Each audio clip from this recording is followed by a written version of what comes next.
കഥക്കൂട്ടിലെ മാണിക്യം എന്ന എൻ്റെ പുസ്തകത്തിനോടൊപ്പം ഞാൻ വായിച്ചതും കേട്ടതുമായ കഥകൾ കൂടി കൂട്ടിച്ചേർക്കുകയാണ്. എനിക്കിഷ്ടപ്പെട്ട ഈ കഥകൾ നിങ്ങൾക്കും ഇഷ്ടപ്പെടുമെന്ന് വിചാരിക്കുന്നു. കഥ 2 പരാതികൾ. ഒരിക്കൽ ഈശ്വരൻ്റെ പ്രിയപ്പെട്ട ഒരു സന്യാസി വര്യൻ ഈശ്വരനെ കാണുവാൻ പോവുകയായിരുന്നു.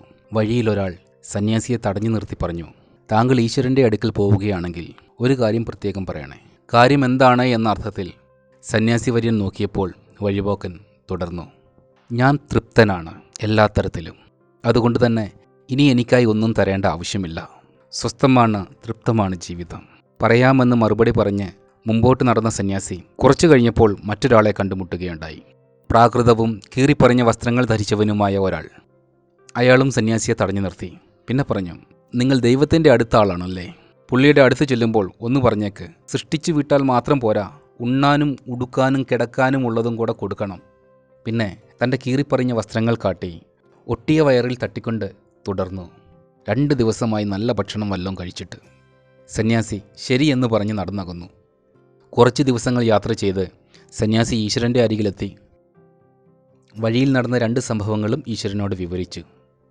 എല്ലാം കേട്ടുകഴിഞ്ഞ് ഈശ്വരൻ സന്യാസിയോട് പറഞ്ഞു, ഇനിയൊന്നും വേണ്ടെന്ന് പറഞ്ഞ ആളോട് താങ്കൾ ചെന്ന് പറയൂ, ഈശ്വരന് നന്ദി ചൊല്ലുന്ന ശീലവും സ്തുതിക്കുന്ന ശീലവും നിർത്തുക.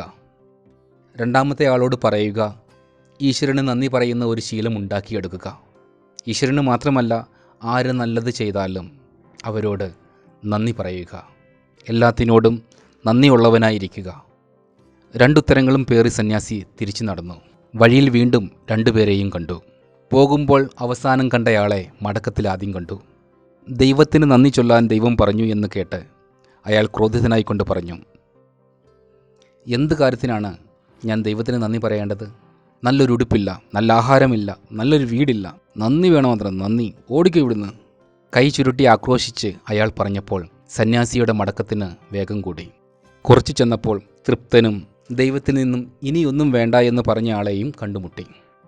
ദൈവത്തിൻ്റെ ഉത്തരം കേട്ട് അയാൾ ദൈവത്തിൻ്റെ ഉത്തരവിനെ തള്ളിപ്പറഞ്ഞു, ഇത്രയൊക്കെ എനിക്കായി തന്നിട്ടുള്ള ദൈവത്തിന് നന്ദി പറയാതെ എനിക്കൊരു ദിവസം കൂടി മുമ്പോട്ട് പോകുന്നത് വിഷമമാണ്. താങ്കൾ നോക്കൂ, നല്ല ആരോഗ്യമുള്ള കൈകൾ എനിക്കുണ്ട്, അതുപോലെ തന്നെ ആരോഗ്യമുള്ള കാലുകളും. ശരീരവും ആരോഗ്യമുള്ളതാണ്. ജോലി ചെയ്യാനുള്ള മനസ്സും പാവങ്ങളുടെ സങ്കടം കേൾക്കുവാനുള്ള മനസ്സും അത് പരിഹരിക്കാനുള്ള ആർജവവും ഭഗവാൻ എനിക്ക് തന്നിട്ടുണ്ട്. ഇതൊന്നുമില്ലാത്ത എത്രയോ പേർ ഭൂമിയിലുണ്ട്. അവരിൽ നിന്നും വ്യത്യസ്തനായി ഇത്രയും അനുഗ്രഹങ്ങൾ എന്നിൽ നിറച്ച ഈശ്വരനെ ഓർക്കാതെ നന്ദി പറയാതെ ഞാൻ അങ്ങനെ എൻ്റെ ജീവിതം മുന്നോട്ട് കൊണ്ടുപോകും. നിറകണ്ണുകളോടെ, അതിലേറെ ഈശ്വരീയ പ്രേമത്തോടെ അദ്ദേഹം അത് പറയുമ്പോൾ സന്യാസി വര്യൻ നിറപുഞ്ചിരിയോടെ മുന്നോട്ടുള്ള യാത്ര തുടർന്നു.